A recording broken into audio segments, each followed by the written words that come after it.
Good morning, ladies and gentlemen. Dear panel chair, dear panel members, honorable audience, my name is Dr. Paul Clemens Merschetz. I'm born Austrian, research associate to the Berlin University of Digital Sciences and to the Austrian Academy of Sciences in Vienna. This time I couldn't join you personally in Washington, D.C. This is why I'm pleased to present my thoughts on the basis of this video recording. Thank you very much for this. Now my task is to present results of my study on the topic of media policy in the European Union.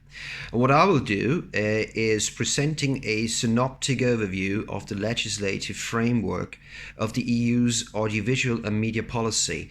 I'll look to some of the most important challenges it is facing regarding maintaining an effective aggregate transnational policy universe that keeps up to its promises of promoting cultural diversity on the one hand and the economic prosperity of media in Europe on the other. Although there's a growing body of research in EU media policy, critical analyses into the structures, processes, efficacies and controversies of EU media policy formulation, implementation and practice is sparse. My research tried to address this void. Certainly, this is a daunting task, given the changing nature of current environmental challenges on the media industries at large, notably through digitization, convergence, globalization, market concentration, audience fragmentation, and intensified competition through digitally based companies such as Google, Apple, and Facebook.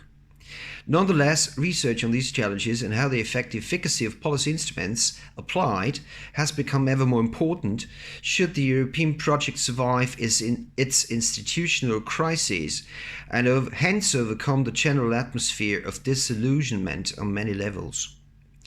The legislative framework first.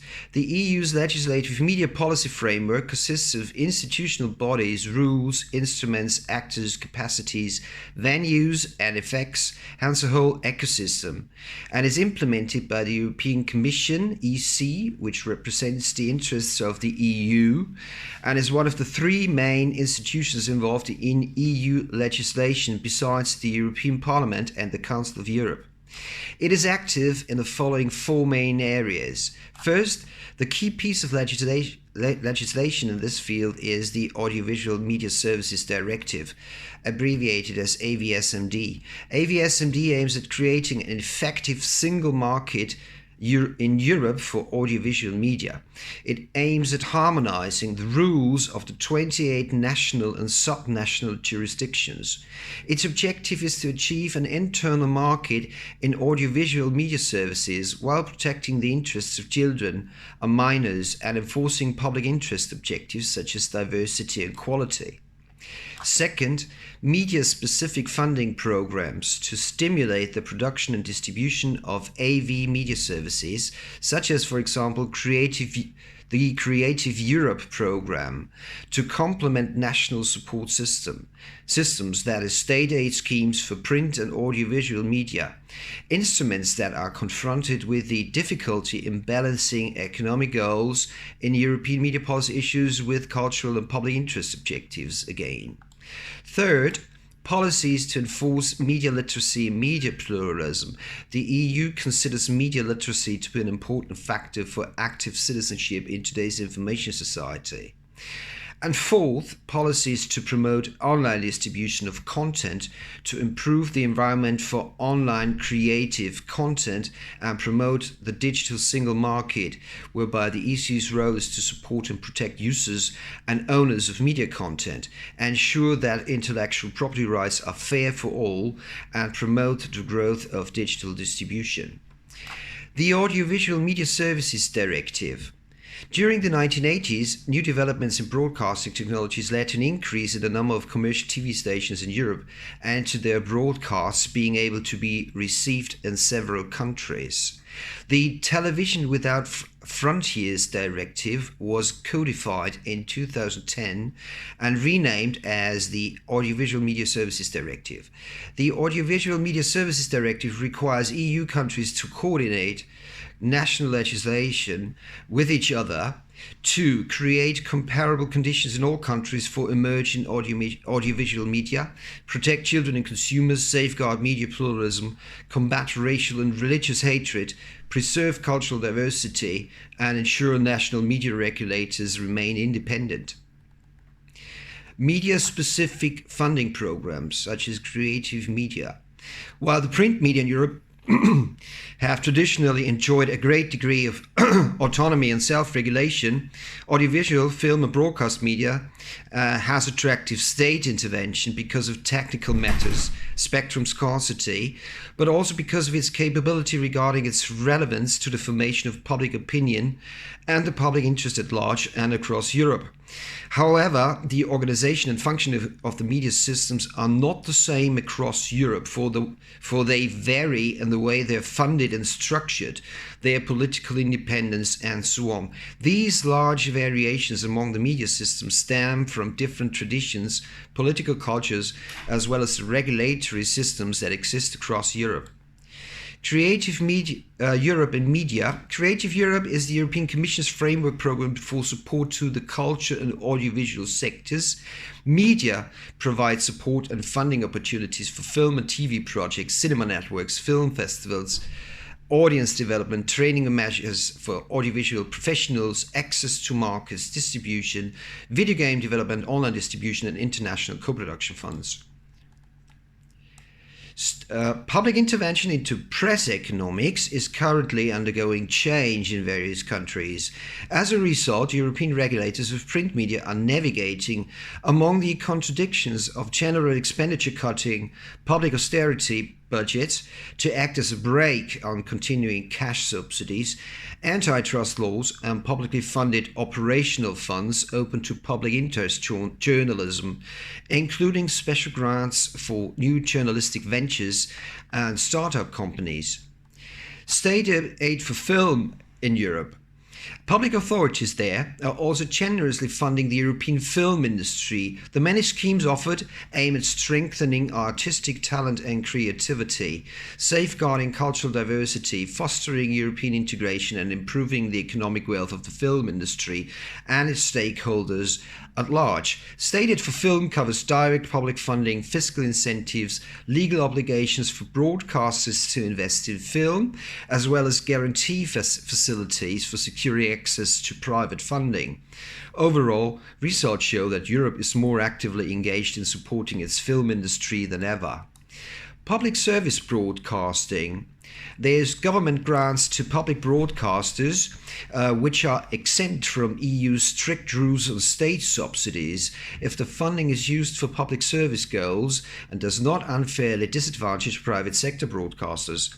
In fact, established media firms, notably public service media, are experiencing moments of considerable instability when financial pressures grow and challenges exhibited by new competitors emerge.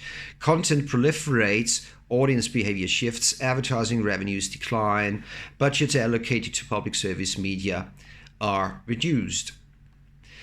Policies to promote online distribution. In April 2017, the European Parliament's Committee on Culture and Education voted to amend the proposal to an updated EU Audiovisual Media Services Directive, presented it to the Commission on May 25, 2016. The overarching goal of the proposal was to bring about a balance again between competitiveness and consumer protection. It therefore aimed to introduce flexibility when restrictions only applicable to TV are no longer justified, promote European films, protect minors, and tackle hate speech more efficiently. The new AVSMD also reflects a new approach to online platforms. To conclude, ladies and gentlemen, EU's media policy's grand idea is to achieve a balance between competitiveness, cultural diversity, and consumer protection. Keeping up this balance has become ever more prominent in the 21st century. With the shift towards convergent digital media, the associated rise of user-created content, multi-platform content distribution, and moves away from the mass communications paradigm that dominated 20th century media policy. Undeniably, media regulation has always been controversial since it assumes state intervention, which limits freedom of expression and the right to communicate. Globalization, technological convergence, and other structural changes such as privatization, commercialization, industry consolidation, and re-regulation have had an impact that affects media policy making and regulation. Seen from an institutionalist perspective, Europe is built on a large framework of support to audiovisual media across the continent. In total, these schemes accounted for by subsidies of more than 300 million euros per year. Support schemes come as direct subsidies supporting national film culture. State film support is organized on federal, regional, and local levels. However, while these schemes guarantee that the cultural film heritage of film is safeguarded and promoted, they seem to be biased towards safeguarding the economic well-being of these industries, rather than promoting cultural innovation and media literacy and pluralism. And finally, I need to stress that profound changes in the media ecosystem as such are taking place. For example, those driven by convergence, which have important implications for effectively governing EU media policy. However, these impacts are complex, contrary, and of course highly context-specific. Critically, on the level of principles, interventionist schemes of EU media policy are under pressure, as government protection and support is a controversial means to regulate media markets and seem to have inbuilt biases towards failure. Indeed, a combination of complexity, uncertainty, and volatility is characteristic and explains a lot of what is unique about today's media life and practice, and therefore why policy is distinctively challenged. Ladies and gentlemen, thank you very much for your attention. I hope I didn't overstretch it too much. It was part of sort of a lecture style presentation here, but you're welcome to feedback anytime. I can send you my email address and contacts, of course, later. Have a nice day, have a nice conference, and thank you very much again. Indeed, bye-bye.